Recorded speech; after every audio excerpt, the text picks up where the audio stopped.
Welcome! You're listening to the Uncharted Lancaster podcast, where we explore the hidden histories, forgotten places, and long-buried secrets of Lancaster County. Using modern digital storytelling tools, each episode brings a new piece of local lore to life, revealing the strange, the surprising, and the stories history left behind. Let's begin. If you've ever driven across the Susquehanna River between Columbia and Wrightsville, you've probably seen them, there's this row of massive silent stone piers just sticking out of the water. Yeah, they're just north of the current bridge, the Veterans Memorial. Exactly. And they look almost like, I don't know, like the giant teeth of some forgotten machine. They're so evenly spaced, but they're actually the ghost blueprint of a true 19th century engineering marvel. Oh, and not just any marvel. We're talking about a structure whose history really has everything. I mean, it's got American ambition, commercial necessity, and then ultimately the brutal desperation of the Civil War. Right. We are doing a deep dive today on the second Columbia-Wrightsville Bridge, this incredible covered wooden passage that was for a time the longest of its kind in the entire world. It's an amazing story. It is. And our sources for this deep dive detail the incredible life of this structure. It was so much more than just a road. It was, the main commercial artery for two whole counties, linking up rail lines, canal systems, everything. So our mission today is to really unpack the life of this massive machine, look at its frantic final day, June 28th, 1863, and then explore those chilling what-if scenarios. That's the really fascinating part.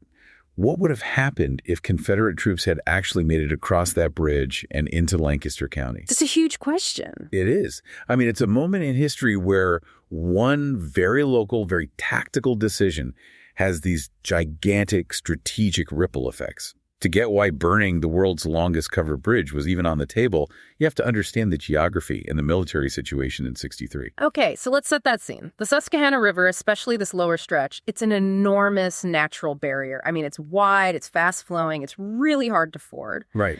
So when General Robert E. Lee launches his invasion of Pennsylvania in the summer of 1863, the Susquehanna basically becomes the definitive defensive line for the North. The last line of defense. Yeah. If the Confederates breached that line, it meant a wide open path right into the northern industrial and agricultural heartland. Game over. Pretty much. The Union knew this.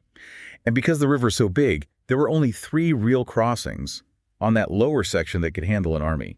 You had the Camelback Bridge up in Harrisburg, right, the Conowingo Bridge down in Maryland, and then right in the middle, this one, the Columbia-Wrightsville Bridge.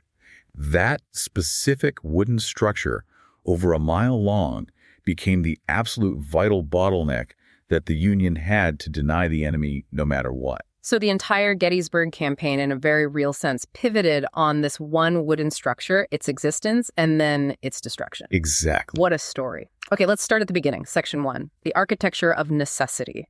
Because this wasn't even the first bridge at this spot.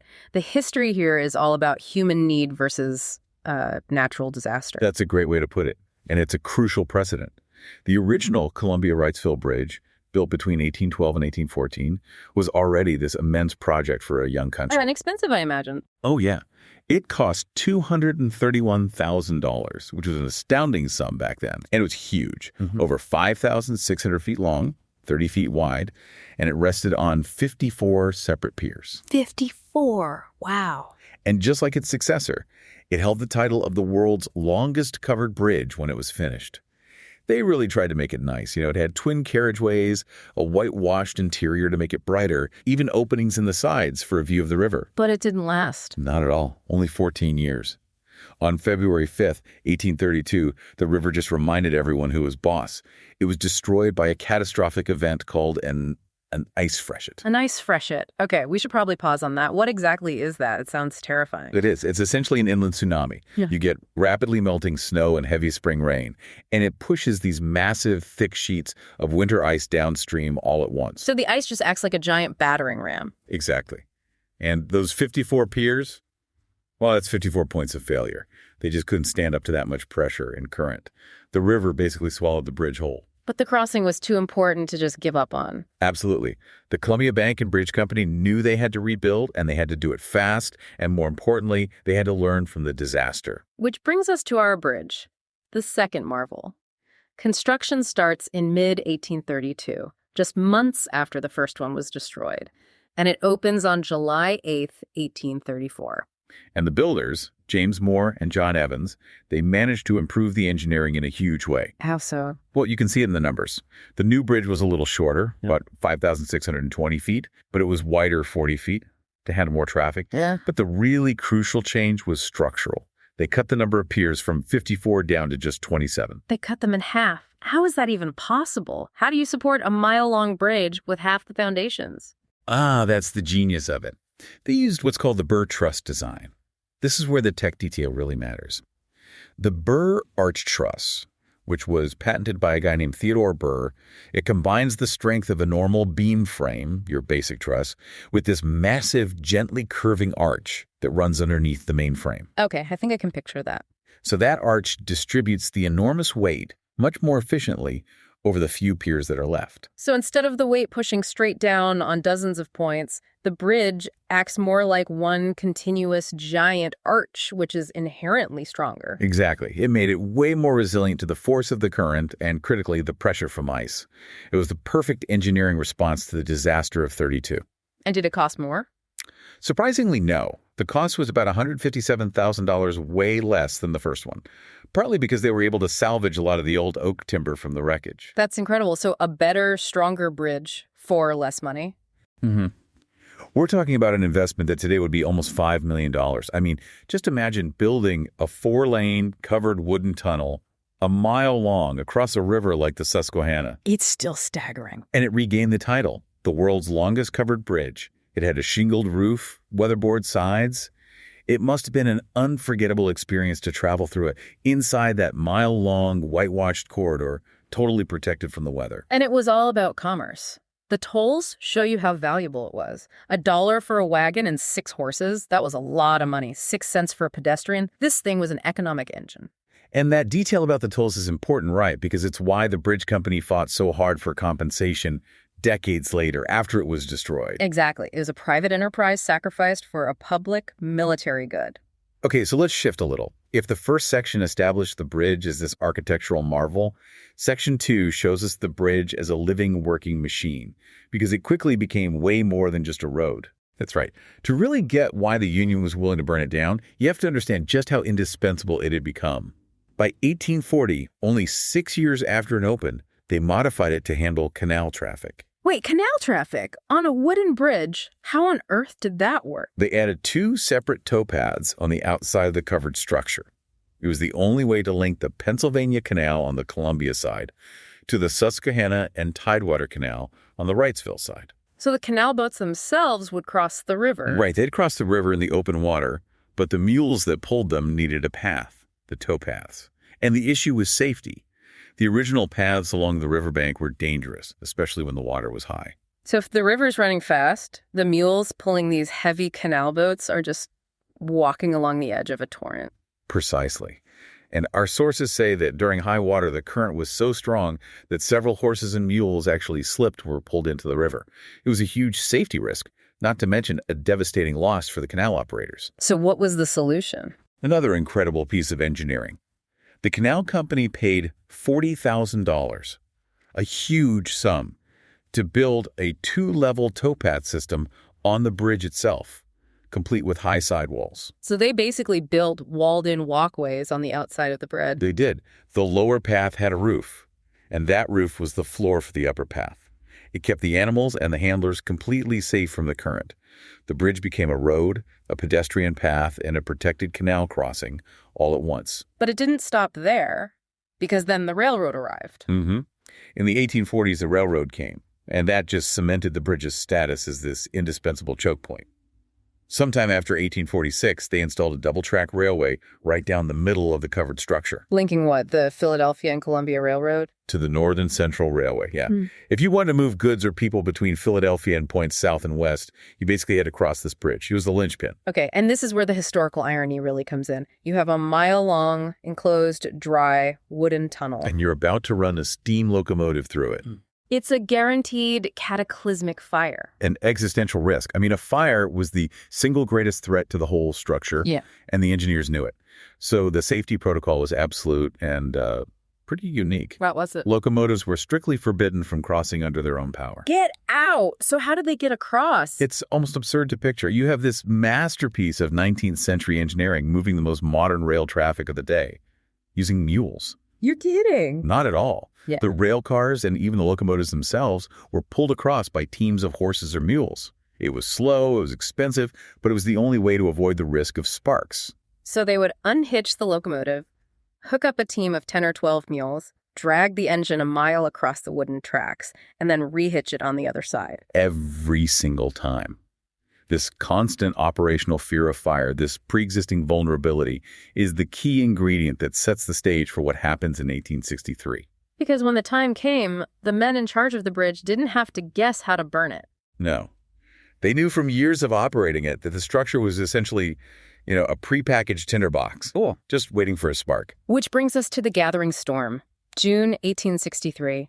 The bridge is about to go from a machine of commerce to a machine of war. Yep. General Robert E. Lee's push into Pennsylvania is in full swing. He's looking for supplies, trying to demoralize the North, and hoping to force a big battle somewhere other than his home turf in Virginia. And by late June, the invasion is at its peak. Oh, yeah.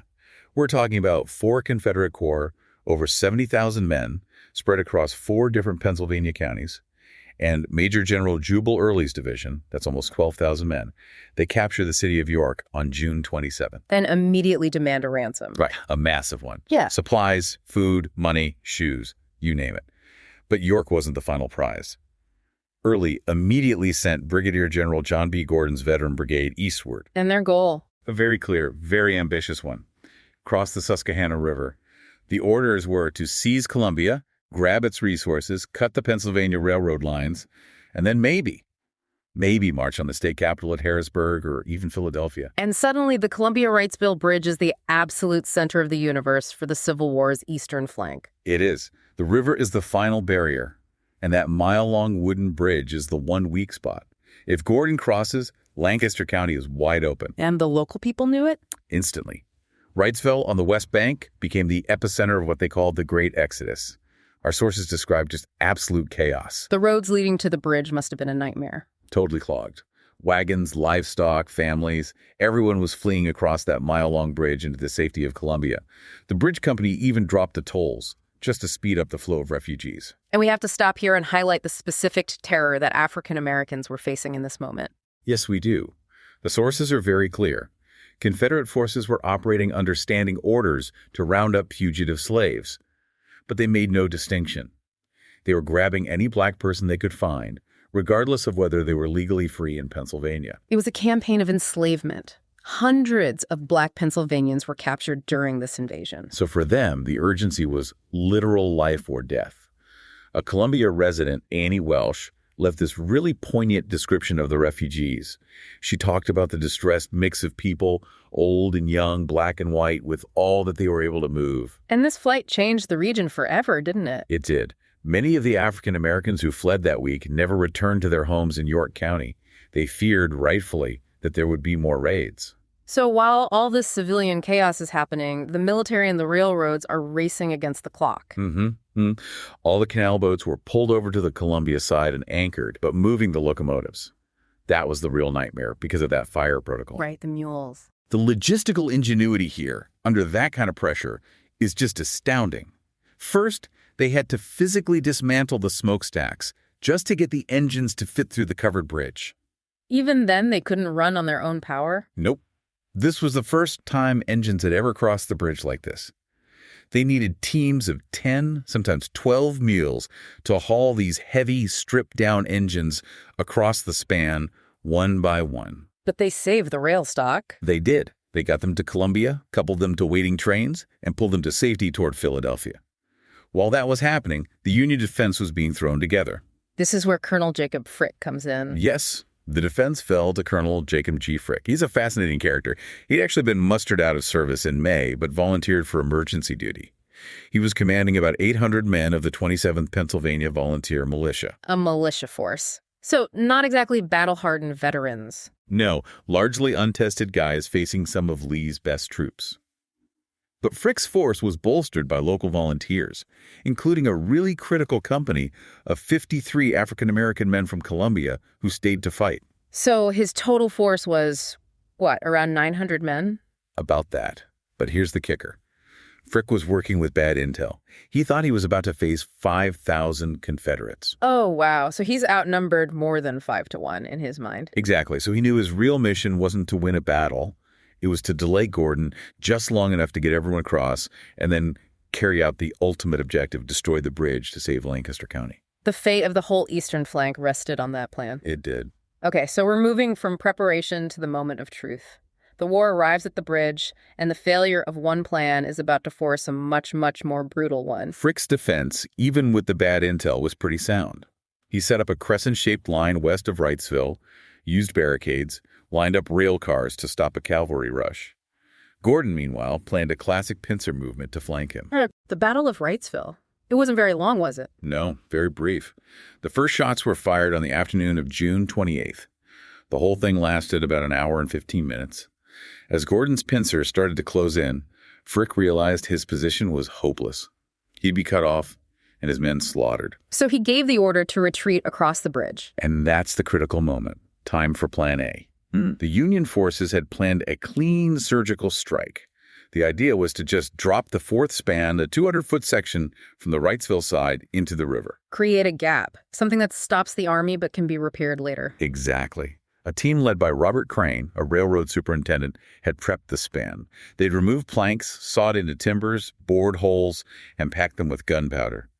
An experienced blaster named John Denny was ready to light the fuses. But it didn't work. It failed, spectacularly. As Frick's last men got across, the fuses were lit. There was a huge roar, but Denny reported that the blast scarcely shook the bridge. So what went wrong? Why did a carefully planned demolition of a wooden bridge just fizzle? Well, there were a few likely reasons. First, they were in a hurry. They were preparing this under fire. Second, the powder was probably just low-grade blasting powder for quarry work. It's designed to push rock, not shatter timber. And the bridge itself.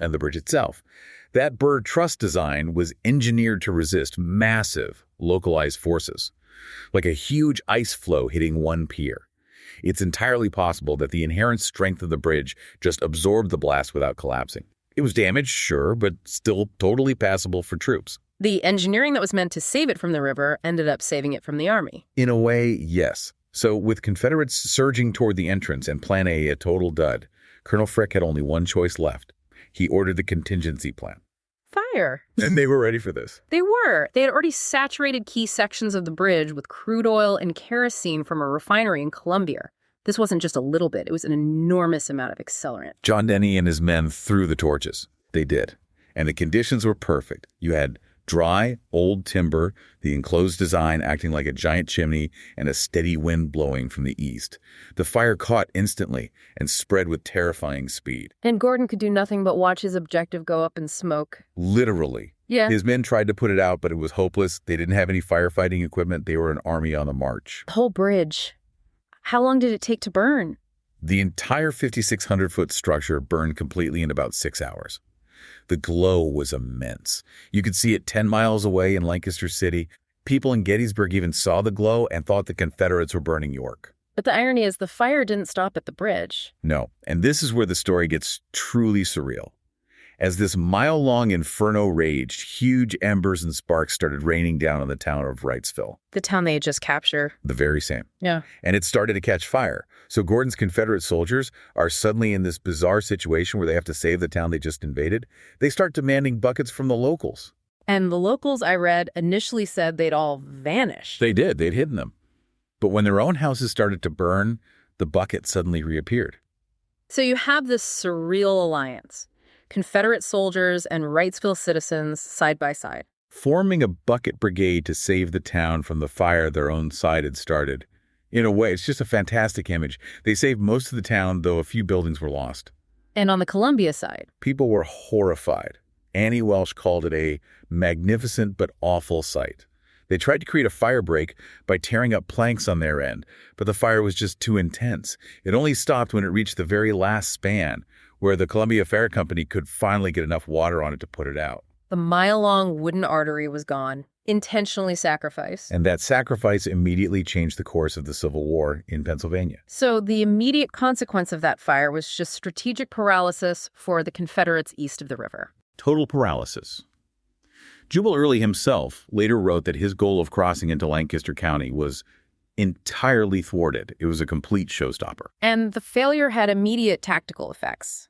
Gordon and Early were recalled to York on June 29th under direct orders from Lee to concentrate all forces near South Mountain. Right. So destroying that one bridge forced an entire Confederate division, almost 12,000 men, to turn around and march west, wasting precious time and energy when every hour mattered. And the timing of that is just. It's critical. 2 days later, July 1st, the Battle of Gettysburg begins. Exactly. And Gordon's brigade, which had fought at Wrightsville and then spent hours fighting that huge town fire, arrived at Gettysburg exhausted.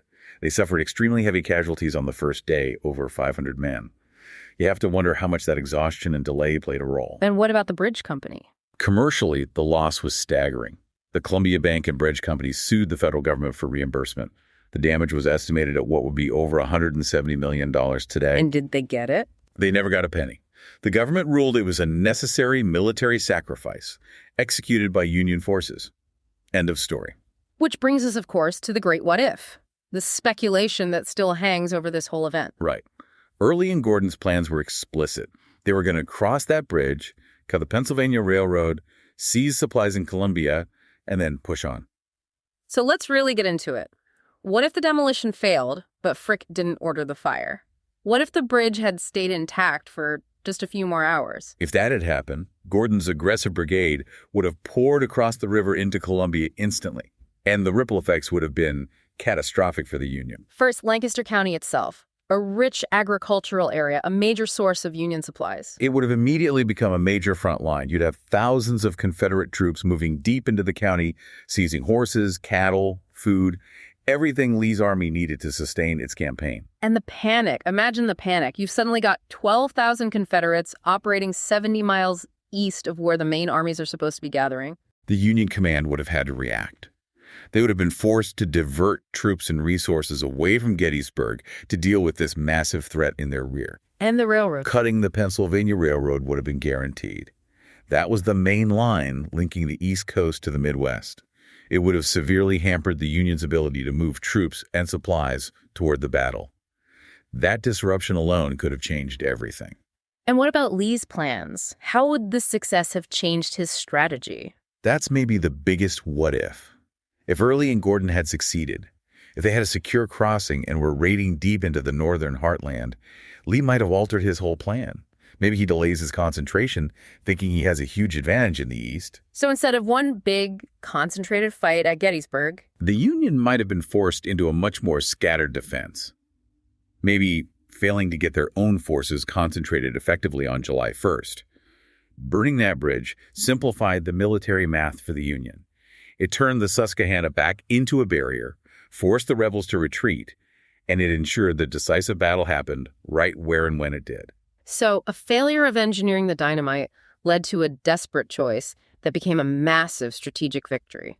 It's a perfect example. The immediate tactical choice of fire paid off with a huge strategic win for the North. And the fact that they just kept rebuilding bridges in that exact spot tells you everything you need to know about how vital that crossing was. Oh, absolutely. The story doesn't end in 1863. The railroad bought the rights and immediately started planning the third bridge. Which was built in 1868, another covered bridge, but they learned a lesson from the fire, didn't they? They did. They spent $400,000 on it, and recognizing how vulnerable a mile of wood was, they built 2 wrought iron truss spans right in the middle. As fire breaks. Explicitly as fire breaks. So if a fire started, they hoped to keep it from taking the whole structure. Brilliant. But fire wasn't the enemy that time? Nope. The third bridge was completely destroyed by the 1896 Cedar Keys hurricane. The river always gets the last word. So they built a fourth one, the Iron Bridge, in 1897. And they built it fast, on the exact same 27 stone piers from the 1834 bridge. It was all steel, designed to resist fire, ice, and wind. And that one lasted until 1964? Yep. Carried rail traffic until 58. And then, of course, you get the bridges we know today. The fifth one is the Veterans Memorial Bridge, Route 462, finished in 1930 for cars. Which is, I believe, the world's longest concrete, multiple arch bridge. It is. And then the sixth crossing is the modern Route 30 bridge, the Wrights Ferry Bridge, built a little north in 1972 for the expressway traffic. But if you want to see the real story, you go back to those piers. You go back to the 27 stone piers. Yeah. Standing there in the water. They date back to the 1834 Burr Truss structure that Colonel Frick torched. They're the tangible, permanent reminder of the longest covered bridge in the world and its role in history. You can see them perfectly from the Columbia Crossing River Trails Center. It's the exact spot where commerce, engineering, and the fate of the Civil War all collided. So looking back, our deep dive has really been about the life and the death of this one colossal piece of infrastructure. We saw a mile-long commercial lifeline. A machine that carried everything from canal boats to dismembered locomotives. Right. Turned into a deliberate sacrificial firebreak. And I think the key takeaway for you, the learner, is how these massive history-altering decisions are so often born from desperation, from the failure of Plan A. The elegant surgical use of dynamite failed, probably because the bridge was just too damn strong. So that failure forced Plan B, the total irreversible destruction by fire. Yep. And that blunt, scorched earth choice is what saved Lancaster County from invasion and helped shape the events that led to Gettysburg. But the cost was immense. The bridge company wanted what would be $170 million today, and the local reaction was complicated too. It was. While some people in Columbia were obviously relieved the rebels were stopped, others were just frustrated. They saw it as an unnecessary tragedy. We have sources that suggest many locals, watching their main economic artery burn to the ground, actually felt they would have rather seen Confederates in town for a few days than lose their vital connection to the world forever. Which is an incredible perspective. It is, and it raises a powerful question for you to think about. In a world where strategic sacrifice is sometimes necessary for a larger goal, what price tag do you put on a piece of critical daily use infrastructure versus the cost of occupation? Was the $170 million loss worth it to ensure Lee's forces had to fight west of the Susquehanna? That's something to mull over the next time you cross those quiet waters. Thanks for listening to this week's episode of the Uncharted Lancaster podcast. If you enjoyed the episode, be sure to subscribe and leave a rating or review wherever you listen. It really helps more people discover the show. For more fascinating local history, visit unchartedlancaster.com. And if you'd like to go deeper, check out one of Adam Zern's books at unchartedlancaster.com/books. Until next time, keep exploring.